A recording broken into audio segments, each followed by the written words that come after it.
মাত্র 4 দিন পরে বিয়ে, তার আগে হাসপাতালের লকআপে গুলি চালিয়ে আত্মহত্যার চেষ্টা। রক্তাক্ত অবস্থায় উদ্ধার করা হয় এক পুলিশ কর্মীকে। ঘটনাটি ঘটে শুক্রবার কাকভোরে ইমামবাড়া হাসপাতালে। তদন্তে হাসপাতালে যান Chandannagar police commissioner Amit P Jaglovi, DCP headquarter Ishani Pal, DCP Chandannagar Alakananda Bhawal সহ পুলিশের উচ্চপদস্থ আধিকারিকরা।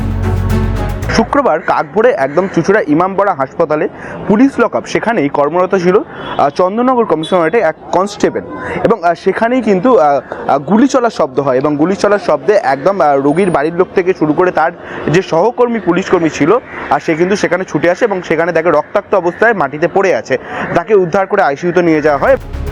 পুলিশ সূত্রে খবর, হিমাংশু মাঝি নামে ওই পুলিশ কর্মীর বাড়ি বাঁকুড়ায়। চন্দননগর পুলিশ কমিশনার পুলিশ লাইনে কর্মরত ছিলেন ওই কনস্টেবল। RAF পোস্টিং ছিল তার।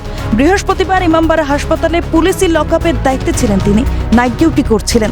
সহকর্মী হাসপাতালের শৌচালয়ে যেতেই এমন ঘটনা ঘটান।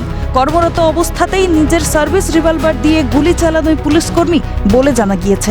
3রা মার্চ বিয়ে ছিল হিমাংশুর। বাঁকুড়ায় নিজের বাড়ি যাওয়ার জন্য শুক্রবার থেকে ছুটিও নিয়েছিলেন তিনি। তার আগে কেন চরম পদক্ষেপ? তবে পুলিশের তরফে জানানো হয়েছে ছুটি নিয়ে কোনো সমস্যা ছিল না। যার জন্য এরকম কাস্টডিতে ডিউটি করছিল, তাদের মধ্যে একজন গুলি খাওয়া এটা ওই 5:45। তখন কি সব পেশেন্ট পার্টি যারা সব ঘুমাচ্ছিল? আর সবাই তো ঘুমাচ্ছিল, আমরা শব্দ পেয়ে উঠে গেছি। কার নিয়ে গেল সেটা দেখিয়ে নিয়ে গেল। আমরা ঘুমিয়ে উঠে তারপরে তো অশান্তি গন্ধ না ওই 2:30টার সময় একটা আওয়াজ শুনেছিলাম গুলি চালাবার, ওটাই শুনলাম, আর কিছু না। ঘুমিয়েছিলাম না, মাথা ব্যথা করছিল, ওই জন্য কিছু বোঝাচ্ছিল না। হ্যাঁ পুলিশ এসেছিল, ওই অন্য দিয়ে এসেছিল ভিতরে। হ্যাঁ কখন এটা আওয়াজটা কখন হয়েছে? 2:30 বাজছিল রাত্রিরে। হ্যাঁ, তারপরে নার্সটা আসলো, দেখলো, আবার দেখলাম যে পুলিশ বেডে ঘুমিয়ে আছে। জীবন গুছিয়ে নেওয়ার আগে সব শেষের চেষ্টা পুলিশ কর্মীর। কিন্তু কেন এই পথ বেছে নেন তিনি?